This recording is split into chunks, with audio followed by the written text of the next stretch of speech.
The Intruder. May nangyari sa akin noong nagbakasyon ako rito sa Philippines 3 years ago. Napaka-eventful ng pagbabalik ko rito. First time ko na natakot talaga. Pero okay lang naman, buhay pa naman ako. Hindi ko lang talaga alam ang gagawin kaya heto at ikukwento ko. Iba ang ipapangalan ko sa akin at sa mga taong sangkot sa kwentong ito para na rin sa protection namin at privacy.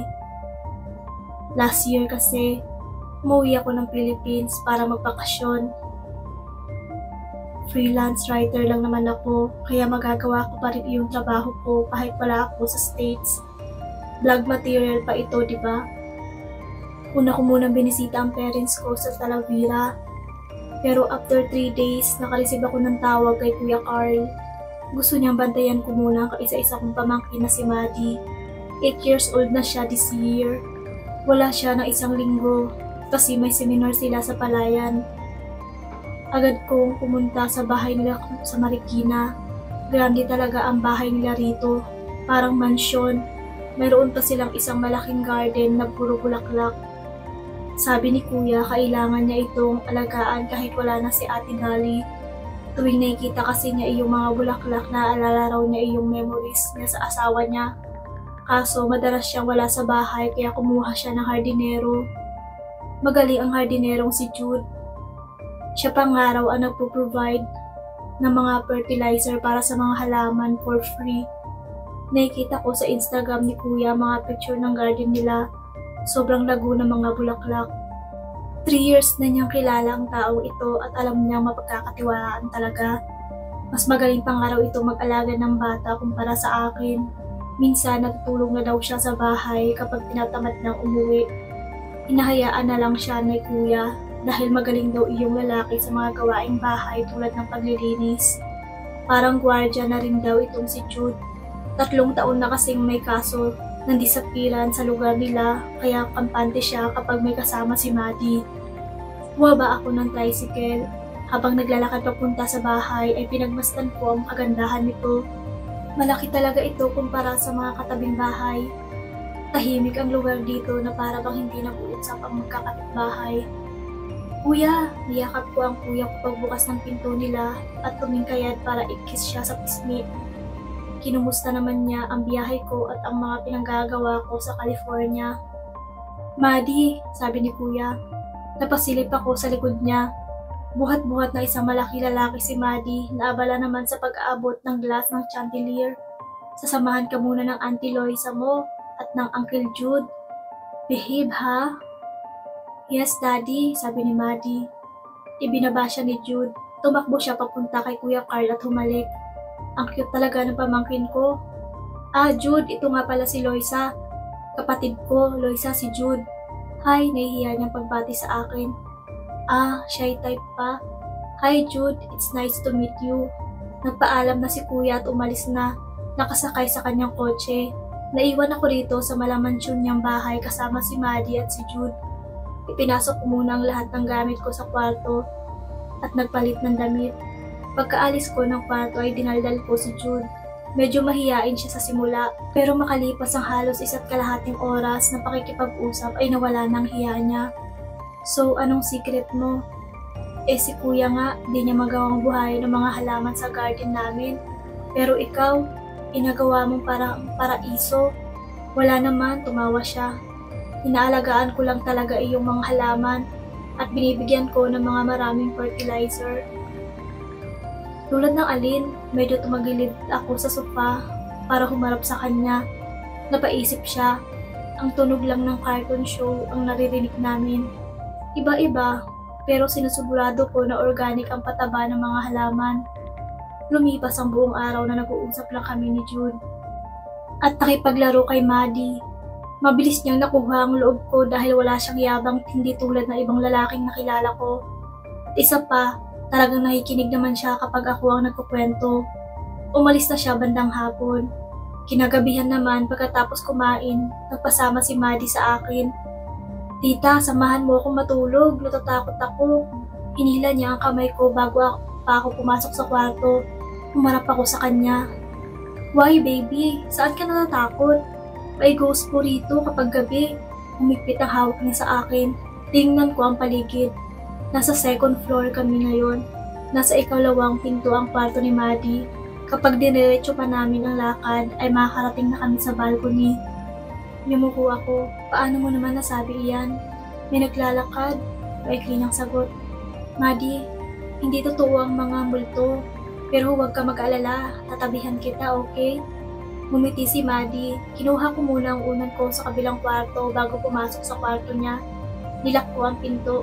Pinatay ko ang ilaw at tinabihan siyang matulog. Medyo masikip kasi hindi naman malaki ang higaan niya. Pero mapagtsatsagaan na. Ang tanging ingay lang naririnig ko ay ang tunog ng aircon. May kaunting liwanag na lumulusot sa ilalim ng pinto. Bukas kasi ang ilaw sa labas para makita ni Maddie ang daraanan niya sakaling iihi siya. Katabi lang ng kwarto niya ang CR. Dumilim ang kwarto. May dalawang itim na nakaharang sa ilaw. May tao sa labas. Hindi ito multo. Dahan-dahan akong tumayo at inilawan ang paligid gamit ang cellphone. Sa tabi ng higaan ni Maddie ay nandoon ang art materials niya. Kinuha ko ang gunting. Medyo maliit ito pero matalim naman. Kahit papano ay may panlaban ako sakaling pumasok siya ng kwarto. Umiikot ang doorknob. Hindi makakapasok ang intruder dahil nakalak ang kwarto. Nagliwanag ulit ng kaunti ang paligid. Umalis na iyong tao. Hindi ko alam kung papaano siya nakapasok sa bahay. Kung sinabi nga ni Maddie na may multo siyang naririnig na naglalakad sa tuwing gabi, ibig sabihin madalas itong tao na ito sa bahay. Si Jude kaya ito? Siya lang naman ang nakakaalam ng pasikot-sikot ng bahay. Hindi na ako lumabas ng kwarto.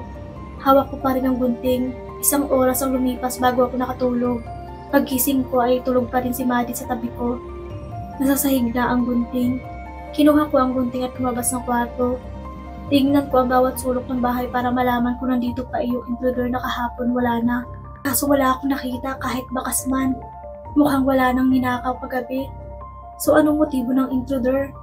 Pumunta ulit ako sa kwarto ni Maddie. Mahimbing pa rin siyang matutulog. At least, walang nangyari kagabi. Hindi nga lang ako makasiguro sa mga susunod na gabi. Bumaba na ako ng hagdan ko at pumunta sa kusina para magluto ng agahan. Kanin, scrambled eggs, saka hotdog lang naman. Kaunti lang naman ang laman ng galon ng tubig. Nakalagay sa counter namin, binuhos ko na ito sa pitchel bago ko tinawagan ang taga-deliver ng tubig. Tita, may multo ba kagabi? Tanong sa akin ni Maddie, pagbaba ng hagdan. Wala, masaya kong sinabi. Ayoko siyang mag-alala. Wala naman akong nakita, baka natakot siya sa akin. Kailangan kong tawagan si kuya tungkol dito. Wala pang 10 minuto ay tumunog na ang doorbell. Tubig po, salita ng isang lalaki. Kinuha ko ang galon ng tubig at pumunta sa front door. Binuksan ito. Pagbukas ko ng pinto ay binati ako ng lalaking taga-deliver ng tubig. Nasa early 30s na siguro siya. Malaki ang braso at bisig niya. Sino po kayo? Tanong ng lalaki. Mukhang nagulat siya sa akin. Bago lang naman kasi ako rito kaya hindi niya ako kilala. Loisa, kapatid ako ni Kuya Carl. Nasaan si Carl? Mukhang close na sila ng lalaking ito May pinuntahan lang siya sa kanyang work. Next week pa ang dating niya. Ako naman napadalaw lang kasi galing pa ako ng Amerika. Sige. Na-curious lang ako. Sumilip siya sa likod at kumaway kay Maddie. Kinuhanan niya ang tubig at umalis. Sinara ko na yung pinto. After ilang minuto ay bumalik na siya sa bahay. Pumasok siya para buhatin iyong galon ng tubig. At ipatong ito sa counter namin. Binayaran ko na siya bago siya tuluyang umalis. Pero bago iyon ay kinurot niya ang pisngi ni Maddie na nasa tabi namin. Ang cute kasi ng pamangkin ko mana sa akin. Maya-maya ay dumating na si Jude. Mahinala ako na siya nga yung lalaking pumasok kagabi. Pero hindi ko naman siya pwedeng kausapin tungkol dito. Loisa, may kitulog lang ako sa inyo ngayon, okay lang ba? Tanong ko muna kay kuya. Kinuha ko ang cellphone at lumayo sa kanya para kausapin si kuya. Kinuwento ko muna ang nangyari kagabi sa kanya. Loisa, tawagan mo si Jude. Sabihin mo na matulog muna siya sa inyo. Okay lang ba kuya? Di kaya siya naman yung intruder kahapon? Hindi, may tiwala ako sa kanya. Trust me and trust him. Sabi niya, wala tuloy akong choice kundi magtiwala kay Jude. Sinabi ko sa kanya na okay lang na magstay siya rito at kinuwento ko na rin sa kanyang nangyari. Sabi niya, siya na ang bahalang humuli sa intruder kung sakali. Isasara namin ang ilaw sa labas ng kwarto para magtangka talaga na pumasok ang intruder. Kinagabihan, matutulog na naman kami. Kahit nandito na si Jude ay natatakot pa rin ako. Partly, kasi hindi pa rin ako gaanong nakitiwala sa kanya. Wala ko ibang maisip na taong pwedeng makagawa nito kundi siya. Na-good night na kami kay Jude at pumasok na sa kwarto. Nilak ko ang pinto. Bandang 3:00 ay ginising ako ni Maddie. Ihiraw siya pero kaya na niyang mag-isa dahil sinabi ko nga na wala ng multo. Hiniram na lang niya iyong cellphone ko at ginamit iyong flashlight. Wala naman na kami narinig na galaw kanina kaya siguro wala na iyong tao sa bahay. Pinikit ko na ulit ang mga mata ko. Nagising na lang ulit ang diwa ko nang lumubog ang kamang hinihigaan ko na para bang bumigat si Maddie. Hindi siya si Maddie. Umalis ako agad sa kama at kinapa ang light switch. Sa pader, bumukas ang ilaw. Katabi ko na ngayon ang nag-deliver ng tubig kanina. Ikaw? Ulat niyang sambit. Sa tabi niya na may kutsilyo na nakalatag. Bago pa siya bumangon ay lumabas na ako ng kwarto at sinara ang pinto. Katabi ko na pala si Jude. May hawak din siyang kutsilyo. Nasa doorknob ang kamay ko. Pinipigilan na makalabas ang lalaki.